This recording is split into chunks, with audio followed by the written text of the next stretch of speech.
I'm Cody. Ezra. Ezra, how can I help? A couple weeks ago, I woke up to my mother screaming for my help. Her pacemaker had gone off 7 times during the night. Okay.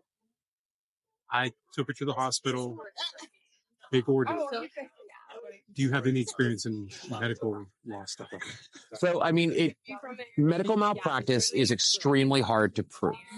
Okay. So the thing about medical malpractice is you have to prove that something was either the doctor did something wrong, or in this case, it wouldn't be medical malpractice. It would be products liability.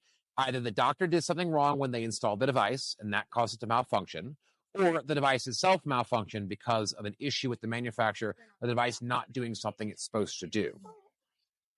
About a week before her incident happened, she had gone to get her pacemaker adjusted because one of the nodes had stopped working properly. And the nurse had adjusted it so that he said it was working better. A week later, she had the episode with the 7 shocks. And 2 weeks later, she had another scheduled doctor's appointment. And they said that they did not have any record of her showing up for the adjustment. I mean, well, that's going to be easy enough to prove because they either billed her insurance or they charge her a copay or something along that line, right? Now, as far as what it goes, here's the thing and why I say it's complicated is, it is entirely possible for me to put a pacemaker in you correctly and put the nodes in the right spot, right? And have it accidentally shock you 7 times in a row. If your heart is giving off the signal or the rhythm that pacemaker is designed to respond to, right? It doesn't mean it's malfunctioning. It's entirely possible for your heart to freak out and have a really weird conniption and have the sinus rhythm that triggers that to happen. That doesn't mean that the device is malfunctioning, right? It means, no offense, your mom's malfunctioning. No, that is exactly what happened. Went into AFib above the heart rate. So then it sounds like the device did what it was supposed to do. But also, since then, she's had some very severe mental decline. And she went to a doctor. The doctor said that it is completely unrelated. So there's a Latin phrase for this, right? It's called post hoc ergo propter hoc, which means because of, therefore caused by, right? Just because 2 things that are seeming related happen contemporaneously with one another doesn't mean that there's causation. Do you think, and you're as professional as you can be at the opinion, should I pursue a lawyer? Should I try to get a lawyer to try to take action on this case? To me, the evidence is clear, but like you said, here's the problem, right? Is in order for there to be a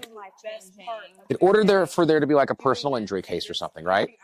Or in order for there to be a malpractice, or in order for there to be a products liability, something has to have gone wrong, right? If the device was installed correctly and the device functioned as it's designed to do, it wasn't installed wrong, it's no malpractice. The device worked properly, it's not a products liability issue, right? The fact that it worked properly and then it caused your mom mental anguish, that's the side effect of her being alive. That's the trade-off. Is you got the device worked for you, you're alive. If you're sad now or you have mental problems, you're lucky that you're cognizant to have those, right? Yeah. It's like suing the airbag manufacturer because you got burns on your face when the airbag went off. Yes, but that's what the airbag's designed to do. When you hit a tree in a car and the airbag goes off, you know it's going to blow up in your face. You know that you're going to get smoke inhalation, the dust and powder in your mouth, right? You know you're going to have a headache.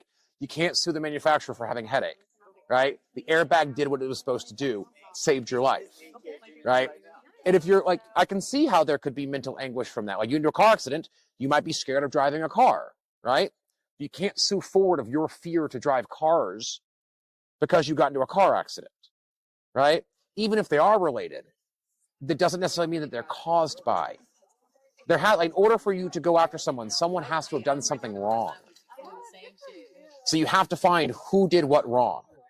And when it comes to malpractice and products liability, those cases take years, 5 to 10 years sometimes for cases like that. For a products liability case, for a durable medical good, that could take 10 years. You'd have to find an attorney that'd be willing to do that on contingency. And It doesn't sound like it malfunctioned. I'm sorry. Like, I'm sorry that happened, but it doesn't sound like anything went wrong. I did not come here expecting you to give me a solid answer. Yeah. Yes. She probably has to. Yeah, she probably has to pee, is why she was jumping.